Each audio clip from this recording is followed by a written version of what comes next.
السلام عليكم ورحمة الله وبركاته. الحمد لله رب العالمين، والعاقبة للمتقين ولا عدوان إلا على الظالمين. وأصلي وأسلم على سيدنا محمد وعلى آله وصحبه وسلم تسليما كثيرا. أما بعد، لما ورا ليال إن شاء الله تعالى فيديو يرير أو هالكوي لو دقة وان بلاي بدنا إن شاء الله تعالى كهذا سواء نقول وحيلا بدن ما كهذا بدنا ولا ليال وحكم إذا ولا ليال وحكم كهذا بدنا dhibaatada haysata dhalinyarta markii rabaan inay guursadaan iyo jidka wanaagsan oo loo maro guurka wanaagsan. sababta waxa waaye waxa la arkay dad muddo yar maartay isbaranayaan kadibna muddo markii isla socdaana kala boodaan. maxaa sabab u ah? waxaad arkaysaa dad markii ma garanaysa balama kala dhigtaan wiilkii ama gabadhii mid kamid ah maanta qabalantii ay ka soo boodayso.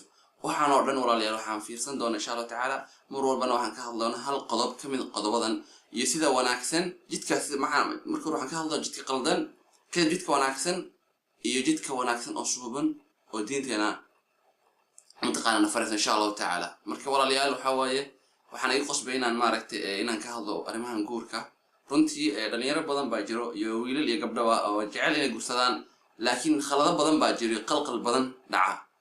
marka way kamid yihiin mutaqaana gabdhihii wiilashii inaysan ka soo gelaynin ma garanaysa jidkii wanaagsanaa oo gabdhihii maaragtay jidkii khaldanaa ay ku baranayaan kadibna waxa waaye waxay ku dhamaanaysaa arrimahooda meel xun.